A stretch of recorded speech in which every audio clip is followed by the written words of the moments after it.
ಜೈ ಶ್ರೀರಾಮ್ ಎಲ್ಲರಿಗೂ. ಇವತ್ತು ಬೆಳಗ್ಗೆದ್ದು ಆಕಳುಗಳು ಕುರಿಗಳಿಗೆ ಎಲ್ಲ ದಗದ ಮುಷ್ಕಾಸ ಮನೆ ಕಡೆ ಹೋಗ್ಬೇಕಂತಿದ್ದೀನಿ. ಅಷ್ಟೊತ್ತಿಗೆ ಏನಾಗಿತ್ತು, ನಮ್ಮ ಕುರಿ ಒಂದು ಮರಿ ಹಾಕಿತ್ತು. 2 ಮರಿಗೆ ಜನ್ಮ ನೀಡಿತ್ರಿ. ನೋಡ್ಬೋದು ಮರಿಗಳು ಯಾವ ರೀತಿ ಅದಾವ ಅಂತೇಳಿ. ಈ ತಳಿ ಏನೈತಿಲ್ರಿ, ನಾರಿ ಸುವರ್ಣ ಕುರಿ ತಳಿ ಇದು. ಈ ಥರ ವಿಶೇಷತೆ ಏನಪ್ಪ ಅಂತಂದ್ರೆ 2 ರಿಂದ 3 ಮರಿಗಳಿಗೆ ಇದು ಒಂದು ಮರಿ ಕೊಡುವಂಥ ತಳಿಯಾಗಿದ್ದು ಒಂದು ಲಾಭದಾಯಕ ಕುರಿ ತಳಿಯಾಗಿದೆ. ಇದನ್ನು ಸಾಕೋದ್ರಿಂದ ನಮಗೂ ಲಾಭದಾಯಕ ಆಗಿದೆ. ಯಾರು ಬೇಕಾದರೂ ಸಾಕ್ಬೋದು, ಎಲ್ಲ ವೆದರ್ದಲ್ಲಿ ಹೊಂದ್ಕೊಳುತ್ತೆ. ಈ ಕುರಿತೆಲ್ಲ ದಗದ ಮುಗಿಸ್ಕೊಂಡು ಹೊರಗೆ ಬರ್ರಿ. ಇವತ್ತೇನೈತಪ್ಪ ಅಂತಂದ್ರೆ ಕರ್ನಾಟಕದಾಗ 2 ಹಂತದ ಒಂದು ಮತದಾನ ಐತಿ. ಅದಕ್ಕೆ ನಾವು ಓಟ್ ಹಾಕಿ ಹೋಗ್ಬೇಕು. ಬರ್ರಿ, ಇನ್ನಿದನ್ನೆಲ್ಲ ಮುಗಿಸ್ಕಾಸ ಊರ ಕಡೆ ಹೋಗಿ ವೋಟಿಂಗ್ ಮಾಡಿ ಬಂದ್ಬಿಡೋನು. ಮತ ಚಲಾವಣೆ ಮಾಡೋಕ್ಕಂತ ಎಲ್ಲರೂ ಬಂದು ಲೈನ್ ಹಚ್ಚಿದಾರು. ಬರ್ರಿ, ನಾವು ಲೈನ್ ಹಚ್ಚಿ ಮತ ಚಲಾವಣೆ ಮಾಡಿ ಹೋಗೋನು.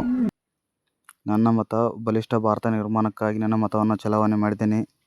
ಓಟ್ ಹಾಕಿ ಬಂದು ಹೊಲಕ್ಕೆ ಬರ್ಬೇಕಂತ ಮಾಡಿದ್ದೀನಿ ರೀ. ಮಗಂದು ಗಾಡಿ ಒಂದು ಪಂಚರ್ ಆಗಿಬಿಟ್ಟಿತ್ತು. ಹೋಗಿ ಕಾಸ ಪಂಚರ್ ತಿದ್ಸ್ಕೊಂಬಂದ ಹೊಲ ಕಡೆ ಹೋಗಿ ಬರ್ರಿ. ಗಾಡಿ ಪಂಚರ್ ತಿದ್ಸ್ಕೊಂಡು ಕಾಸು ಹೊಲಕ್ಕೆ ಹೋಗಿ ಸ್ಪ್ರಿಂಕ್ಲರ್ ಬೇರೆ ಕಡೆ ಕಿತ್ತೋದಿತ್ತು. ಹೊಲ ಕಡೆ ಹೋದ್ಮೇಲೆ ಊಟದ ಮಾಡ್ಕೊಂಡು ಹೋಗಿ ಕಾಸ ಸ್ಪ್ರಿಂಕ್ಲರ್ ಅಟ್ಯಾಚ್ ಮಾಡ್ಬಿಟ್ಟು ನೀವು ಆಮೇಲೆ ಹೊಲ ಕಡೆ ಬಂದೆಲ್ಲ ಇಂಜನ್ ಚಾಲೂ ಮಾಡಿದೇವ್ರಿ. ಟೈಮ್ ಈಗ 3:30 ಆಗೈತಿ. ಇನ್ನೊಂದು 6:30 ಮಟ ಇದು ಸ್ಪ್ರಿಂಕ್ಲರ್ ಹಂಗೆ ಹೊಡಿಲ್ರಿ, ತಂಪು ಹಿಡ್ಕೊತೈತಿ ಚಂದ. ನಮಗೆ ಯೂಟ್ಯೂಬ್ ಚಾನಲ್ ನೇಮೇ ಚೇಂಜ್ ಮಾಡೀನಿ ರೀ. ಕರುನಾಡ ರೈತ ಅಂತ ಇದ್ದಿದ್ದನ್ನು ರೈತ ಹೃದಯ ಅಂಥೇಳಿ ಚೇಂಜ್ ಮಾಡೀನಿ. ನಿಮ್ಗೆ ಅದು ನೇಮಿಂಗ್ ಇಷ್ಟ ಆಗೈತೆ ಇಲ್ಲೋ ಅಂತ ಅನ್ನೋದನ್ನು ಕಮೆಂಟ್ ಮೂಲಕ ತಿಳಿಸ್ಕೊಡ್ರಿ. ನಿಮ್ಗೆ ಇವತ್ತಿನ ಇಷ್ಟ ಆದ್ರೆ ಲೈಕ್ ಮಾಡಿರಿ, ಶೇರ್ ಮಾಡಿರಿ. ಹಾಗೆ ನಮ್ಮ ಯೂಟ್ಯೂಬ್ ಚಾನಲ್ ಸಬ್ಸ್ಕ್ರೈಬ್ ಮಾಡ್ಕೊಡ್ರಿ. ಧನ್ಯವಾದಗಳು.